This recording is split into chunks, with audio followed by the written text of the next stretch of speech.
तो भाई बढ़ते हैं ऑर्गेनिक केमिस्ट्री में आगे और डिस्कस करते हैं नया टॉपिक जिसका नाम है जनरल ऑर्गेनिक केमिस्ट्री फर्स्ट।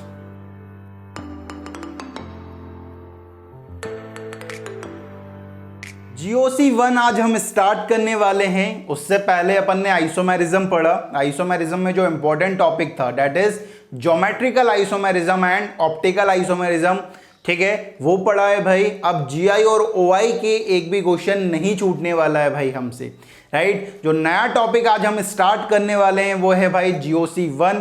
अगर हमें GOC1 को समझना है तो हमें 3 टॉपिक पढ़ना पड़ेगा।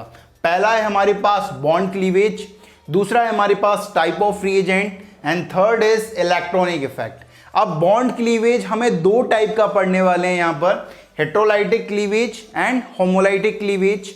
अगर टाइप ऑफ रिएजेंट्स की बात करूं तो हम मेनली 4 टाइप के रिएजेंट यहां पर डिस्कस करने वाले हैं, जिसमें पहला है हमारे पास electrophile, second is nucleophile, third is ambiphile and fourth is ambident nucleophile. अगर थर्ड टॉपिक की बात करें तो थर्ड टॉपिक है इलेक्ट्रॉनिक इफेक्ट्स, ठीक है। इलेक्ट्रॉनिक इफेक्ट्स हम 4 पढ़ने वाले हैं, जिसमें पहला है हमारे पास इंडक्टिव इफेक्ट, जिसे आप आई इफेक्ट के नाम से जानते हो भाई, अगर नहीं जानते तो जानने वाले हो। दूसरा है हमारे पास मीजोमेरिक इफेक्ट, जिसे शॉर्ट में हम एम इफेक्ट के नाम से भी जानते हैं। Third is hyper conjugation effect, जिसे हम एच इफेक्ट के नाम से जानते हैं and fourth is electromeric effect, जिसे हम ई इफेक्ट के नाम से जानते हैं। एक बात ध्यान रखना है, ये GOC1 है, इसके बाद GOC2 आने वाला है, लेकिन GOC2 को अगर समझना है तो हमें GOC1 का काफ़ी अच्छा नॉलेज होना चाहिए। अगर GOC1 अच्छे से समझ आ गया तो GOC2 बहुत आसान हो जाएगी, और जैसे ही GOC2 आसान होगी तो आपके लिए पूरी ऑर्गेनिक आसान होने वाली, क्योंकि GOC1 और GOC2 में ही आपकी पूरी ऑर्गेनिक कवर्ड हो जाएगी, ये ध्यान रखना है, ठीक है। तो GOC1 को बहुत कॉन्सेंट्रेशन के साथ पढ़ना है, ठीक है, बहुत फोकस होकर पढ़ना है, क्योंकि ये ही हमें नंबर दिलाने वाला है भाई, ये ध्यान रखना है, राइट। तो बढ़ रहे हैं आगे और डिस्कस कर रहे हैं GOC1 का पहला टॉपिक, जिसका नाम है बॉन्ड क्लीवेज। बॉन्ड क्लीवेज हमारे पास 2 टाइप के निकल के आता है। पहला है homolytic cleavage, second is heterolytic cleavage. अब देखते हैं कि होमोलाइटिक क्लीवेज होता क्या है। जैसे कि मेरे पास है carbon single bond carbon, homolytic मतलब समझ आ रहा है इक्वली यहां पर बॉन्ड टूटने वाला है। लाइटिक का मतलब टूटना, मतलब यहां पर जो एक बॉन्ड है वो इक्वली टूटने वाला है। देखो ये जो कोवेलेंट बॉन्ड था कार्बन कार्बन के बीच में, कोवेलेंट बॉन्ड आप जानते हो इक्वल शेयरिंग से बना है, मतलब एक इलेक्ट्रॉन इस कार्बन का है और एक इलेक्ट्रॉन इस कार्बन का है। होमोलाइटिक है तो यहां पर क्या होता है कि ये बीच में से बॉन्ड टूट जाता है। बीच में से जैसे ही बॉन्ड टूटेगा एक इलेक्ट्रॉन इस कार्बन के पास चला जाएगा और एक इलेक्ट्रॉन इसके पास चला जाएगा। तो इस कार्बन के पास 7 इलेक्ट्रॉन, इस कार्बन के पास भी कितने 7 इलेक्ट्रॉन्स, ठीक है। ऐसे जो इंटरमीडिएट फॉर्म होते हैं उन्हें हम क्या बोलते हैं, कार्बन फ्री रेडिकल। तो पहला पॉइंट यहां पर ये निकल के आता है, in this type of bond cleavage carbon free radical is formed as intermediate, कि ऐसे बॉन्ड क्लीवेज में carbon free radical intermediate form होता है, ठीक है। अगर हेट्रोलाइटिक क्लीवेज पर बात करें तो हेट्रोलाइटिक क्लीवेज किस तरह से होगा, यहां देखो ये भी कोवेलेंट बॉन्ड है। हेट्रोलाइटिक मतलब अनइक्वल होने वाला है, जैसे कि ये बॉन्ड जो है वो अनइक्वली टूटा तो जो इलेक्ट्रॉन थे वो इसके पास ज्यादा चलेगा, इसके पास कमी आ गई, कमी आई तो इस पर पॉजिटिव चार्ज आ गया, इसके पास ज्यादा इलेक्ट्रॉन गए तो इसके पास नेगेटिव चार्ज आ गया भाई, ठीक है। तो यहां पर हमारे पास 2 टाइप के इंटरमीडिएट बने, जिसमें एक कैटायन है और दूसरा एनायन है। कार्बन पर पॉजिटिव आ रहा है तो ये क्या कहलाएगा, कार्बोकैटायन, और कार्बन पर नेगेटिव आ रहा है तो इसे हम क्या बोलेंगे, कार्बो एनायन। मतलब एक बात साफ होगी कि जब होमोलाइटिक क्लीवेज होगा तो carbon free radical as an intermediate form होने वाला है, और हेट्रोलाइटिक क्लीवेज में carbocation and carbo anion intermediate की तरह फॉर्म्ड होने वाले हैं। अब हम वो देख रहे हैं वो क्या क्या कंडीशन है जिन पर होमोलाइटिक क्लीवेज होगा, और वो क्या क्या कंडीशन है जिन पर हेट्रोलाइटिक क्लीवेज देखने को मिलेगा, ठीक है। तो सबसे पहली जो कंडीशन है होमोलाइटिक क्लीवेज होने के लिए, पहली कंडीशन है presence of sunlight, photon energy Hν, high temperature that is 150 to 200 degree Celsius. अगर आपको क्वेश्चन में रिएक्शन में सनलाइट गिवन हो, Hν दे के रखा हो, Hν का मतलब फोटोन एनर्जी भाई, हाई टेम्परेचर दे के रखा हो, दैट इज 150 से 200 डिग्री सेल्सियस अगर टेम्परेचर दे के रखा हुआ है तो उस केस में आपका क्या होने वाला है, होमोलाइटिक क्लीवेज होने वाला है और आपका carbon free radical as an intermediate form होने वाला है। अब दूसरी कंडीशन क्या है, presence of peroxide with HBr।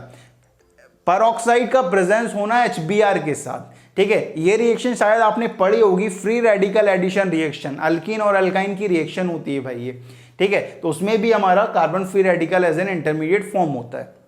Third condition आ रही है हमारे पास, प्रेजेंस ऑफ NbSH, ठीक है, एन ब्रोमो सक्सीनामाइड के साथ H, फोटोन एनर्जी का होना, तो ये भी किसको फेवर करता है, होमोलाइटिक क्लीवेज को। अगर ये तीन कंडीशन हमें गिवन है भाई, ठीक है, तो उस केस में हमारा क्या होने वाला है, होमोलाइटिक क्लीवेज। अब हेट्रोलाइटिक क्लीवेज की क्या कंडीशन होती है, देखते हैं भाई। सबसे पहली जो कंडीशन है वो है presence of polar solvent. Polar solvent का होना, अगर आपके क्वेश्चन में, आपके रिएक्शन में पोलर सॉल्वेंट है तो उस केस में क्या होने वाला है, हेट्रोलाइटिक क्लीवेज होने वाला है।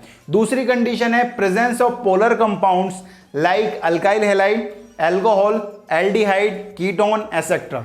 अगर आपका जो कंपाउंड है वो पोलर हो, आप जानते हो पोलर कंपाउंड मतलब जिसका डाइपोल मूवमेंट जीरो ना हो, ठीक है।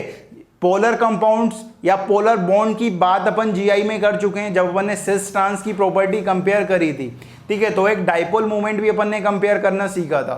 तो डाइपोल मूवमेंट एक ऐसी क्वांटिटी है जो हमें ये बताती है कि कोई भी मॉलिक्यूल, कोई भी कंपाउंड पोलर है या नहीं, ठीक है। मॉलिक्यूल की पोलरिटी चेक करनी है तो डाइपोल मूवमेंट, और अगर बॉन्ड की पोलरिटी चेक करनी है तो डेल्टा EN का डिफरेंस। अगर बॉन्ड में EN का डिफरेंस आ रहा है तो बॉन्ड पोलर है, और अगर मॉलिक्यूल में dipole movement not equal to zero, then आपका जो मॉलिक्यूल होने वाला है वो क्या होने वाला है, पोलर होने वाला है।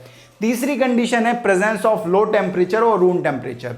ये होमोलाइटिक क्लीवेज हाई टेम्परेचर पे होता था, हेट्रोलाइटिक क्लीवेज लो टेम्परेचर पर या रूम टेम्परेचर पर होता है। ये कुछ कंडीशन जिनमें होमोलाइटिक क्लीवेज देखने को मिल रहा है, ये कुछ कंडीशन जिनमें हेट्रोलाइटिक क्लीवेज देखने को मिल रहा है। यहां पर एक टर्म आया है पोलर सॉल्वेंट, कि पोलर सॉल्वेंट क्या होते हैं। अगर सॉल्वेंट को अगर डिस्क्राइब करें, जो नेक्स्ट सब टॉपिक आ रहा है हमारे पास वो है हमारे पास सॉल्वेंट्स, ठीक है। सॉल्वेंट को अगर मैं डिवाइड करूं तो दो टाइप में होता है, एक होता है हमारे पास polar solvent and second is non polar solvent.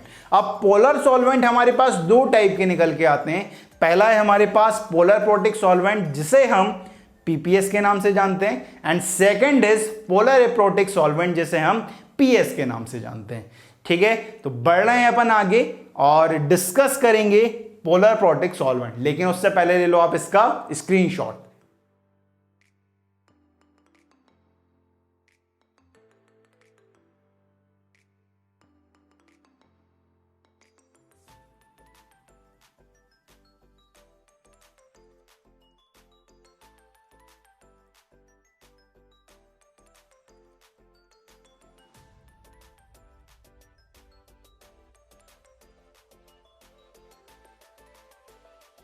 तो ले लिया है भाई आपने इसका स्क्रीनशॉट। बढ़ते हैं आगे और डिस्कस करते हैं polar protic solvent. Polar solvent दो टाइप का, polar protic solvent and polar aprotic solvent, right. Polar protic solvent की हम पहले बात करेंगे जिसे हम PPS से डिनोट करते हैं। नाम से ही समझ आ रहा है यार, पोलर है। पोलर का मतलब इसका डाइपोल मूवमेंट जीरो नहीं होने वाला है, तो पहला point dipole movement is not equal to zero. दूसरा है प्रोटिक। प्रोटिक मतलब ये H प्लस को क्या करने वाला है भाई, डोनेट करने वाला है। तो दूसरा पॉइंट हमारे पास आता है they gives H plus. H plus ये डोनेट करता है भाई। थर्ड पॉइंट की अगर बात करें, थर्ड पॉइंट हमारे पास आ रहा है एग्जाम्पल। एग्जाम्पल आता है वाटर। वाटर हमारा पोलर प्रोटिक सॉल्वेंट है। अल्कोहल, एसिड एसेट्रा, जितने भी अल्कोहल हैं, जितने भी एसिड्स हैं, वाटर है, वो सारे के सारे पोलर प्रोटिक सॉल्वेंट है। इनका डाइपोल मूवमेंट जीरो नहीं होता है और ये क्या करते हैं, H प्लस प्रोवाइड करवाते हैं। नेक्स्ट पॉइंट आता है हमारे पास, they have both positive and negative pole. दोनों पोल्स होते हैं इनके पास, पॉजिटिव पोल भी होते हैं और नेगेटिव पोल भी होते हैं। पॉजिटिव या नेगेटिव पोल क्यों बनते हैं ये अपन बात करते हैं, ठीक है। जब भी बॉन्ड में क्या होगा, डेल्टा EN का डिफरेंस होगा। आप जानते हो जो कोवेलेंट बॉन्ड होता है वो इक्वल शेयरिंग से बनता है। अगर En ज्यादा हुई एक एटम की तो वो क्या करेगा, शेयर्ड पेयर ऑफ इलेक्ट्रॉन को अपनी तरफ अट्रैक्ट कर लेगा, जिसकी वजह से एक एटम पर पॉजिटिव चार्ज आएगा और दूसरे एटम पे क्या जाएगा, नेगेटिव चार्ज, तो पोल डेवलप हो जाएगा यहां पर। ठीक है, तो ऐसे सॉल्वेंट पर दोनों पोल होते हैं, पॉजिटिव पोल भी होता है और नेगेटिव पोल भी होता है। नेक्स्ट पॉइंट आता है both cation and anion will solvate, cation और एनायन दोनों का सॉल्वेशन होता है। ठीक है, अब यहां पर सॉल्वेशन किस तरह से होता है देखते हैं भाई, और जो चार्ज है, जो पोल है, वो किस तरह से डेवलप होते हैं देखते हैं। एग्जांपल है हमारे पास, हमने NaCl लिया, ठीक है, उसे हमने क्या करा, वाटर में डाला। अब वाटर में डालने के बाद NaCl क्या है, आयंस में ब्रेक होने वाला है क्योंकि आयनिक है। NaCl को जैसे ही वाटर में डाला वो ब्रेक हुआ Na positive and Cl negative में। जैसे ही वाटर में या किसी भी सॉल्वेंट में किसी सब्सटेंस को डाला जाता है तो वाटर की ये जिम्मेदारी हो जाती है कि उसके वो चार्ज को कम करे यार। ठीक है, उसके चार्ज को कम करे, उसकी स्टेबिलिटी को बढ़ाए। जैसे आपके घर मेहमान आते हैं तो आप उन्हें क्या करते हो भाई कि वो कंफर्टेबल हो जाएं अच्छी तरीके से, ऐसे ही इनके घर मेहमान आए, मेहमान का नाम क्या है, कैटायन और एनायन। ठीक है, वाटर के घर मेहमान आए, एक कैटायन आया और दूसरा एनायन आया, वो ये वाटर ये चाह रहा है कि ये दोनों स्टेबल हो जाएं, कंफर्टेबल हो जाएं। कंफर्टेबल कब होंगे, जब इनका चार्ज कम होगा। ठीक है, अब वाटर के पास क्या है, पोल्स हैं, नेगेटिव पोल भी और पॉजिटिव पोल भी है। जैसे ये देखो, ये वाटर है, ठीक है, वाटर में क्या होने वाला है, वाटर में ऑक्सीजन और हाइड्रोजन की अगर बात करें, इस बॉन्ड की अगर बात करें तो एक कोवेलेंट बॉन्ड है भाई, कोवेलेंट बॉन्ड इक्वल शेयरिंग से बना है, लेकिन ऑक्सीजन की En क्या होती है, हाइड्रोजन के रेस्पेक्ट में बहुत ज्यादा होती है। अगर वैल्यू की बात करें तो ऑक्सीजन की En 3.5, हाइड्रोजन कितना होता है 2.1, जिसकी वजह से जो शेयर्ड पेयर ऑफ इलेक्ट्रॉन होते हैं वो ऑक्सीजन की तरफ अट्रैक्ट हो जाते हैं, जिसकी वजह से इस पर डेल नेगेटिव चार्ज आ जाता है और हाइड्रोजन पे क्या चार्ज आ जाता है, डेल पॉजिटिव चार्ज आ जाता है। अब जो नेगेटिव पोल है वो कैटायन को चारों तरफ से क्या करता है, सराउंड करता है। ये जो कैटायन है उसे चारों तरफ से क्या करा, नेगेटिव पोल ने सराउंड कर लिया। जैसे ही नेगेटिव पोल इसे सराउंड करेंगे तो इसका पॉजिटिव चार्ज क्या होगा, कम होना स्टार्ट हो जाएगा और ये क्या होगा, स्टेबल स्टार्ट हो जाएगा इनका सॉल्वेशन। ये जो प्रोसेस है ना, इस प्रोसेस को हम क्या बोलते हैं, सॉल्वेशन।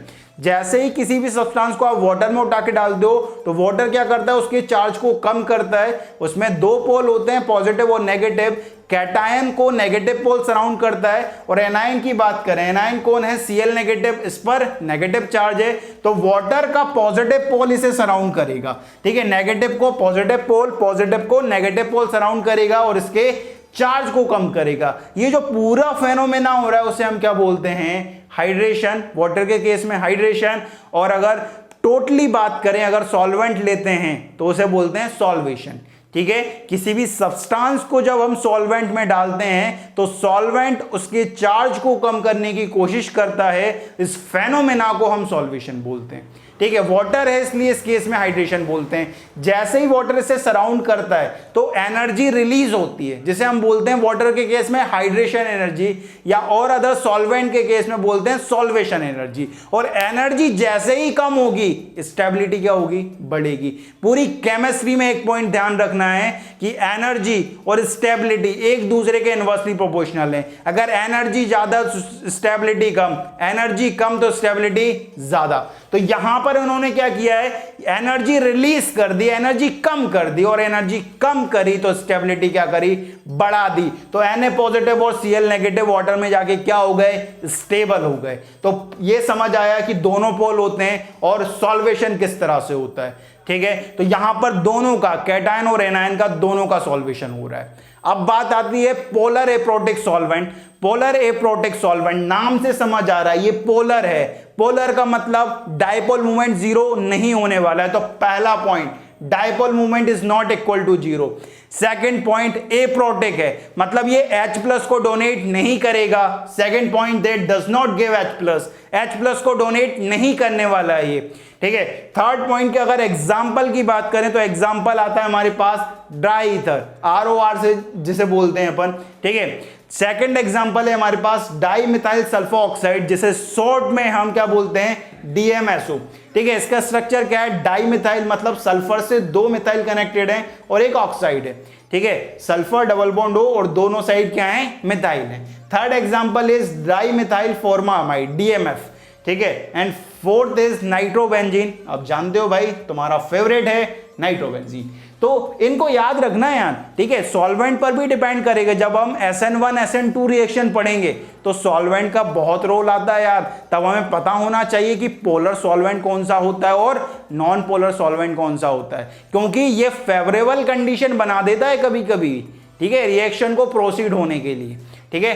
तो यहां पर जो लास्ट पॉइंट आ रहा है कि इनमें सिर्फ नेगेटिव पोल होता है। अगर नेगेटिव अकेला पोल है तो सिर्फ कैटायन सॉल्वेट होगा, एनायन सॉल्वेट नहीं होने वाला है। तो last point, they have only negative pole, so only cation will solvate, only cation solvate होगा, एनायन सॉल्वेट नहीं होने वाला है।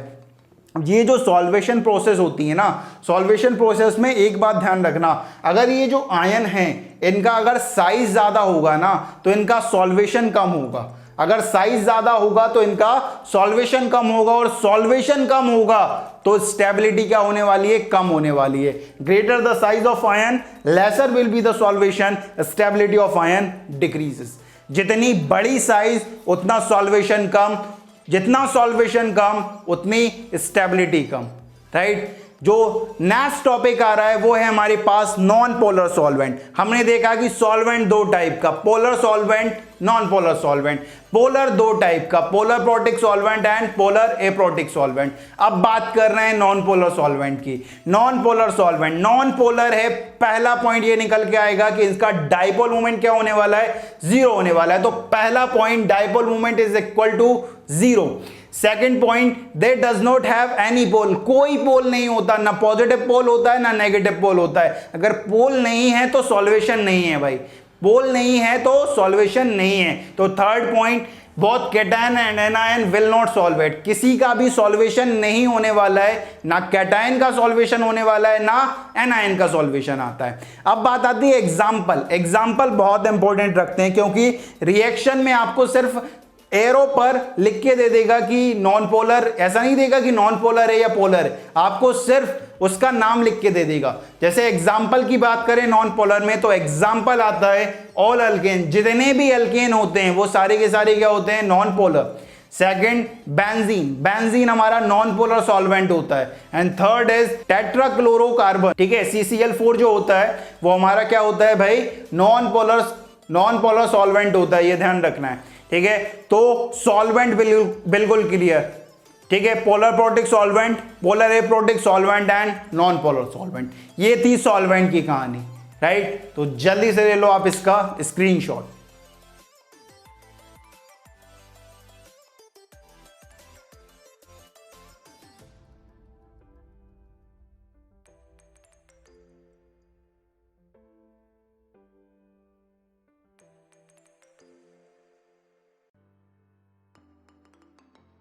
तो ले लिया है भाई आपने इसका स्क्रीनशॉट, और आज हमने हमारा पहला पॉइंट GOC1 का बॉन्ड क्लीवेज यहां पर खत्म कर लिया है। बॉन्ड क्लीवेज में हमें बस इतना ही ध्यान रखना है कि होमोलाइटिक की क्या कंडीशन है, हेटेरोलाइटिक की क्या कंडीशन है, polar protic solvent, polar aprotic solvent and non polar solvent क्या होते हैं। तो इस वीडियो में बाबा जी की तरफ से इतना ही। जय हो।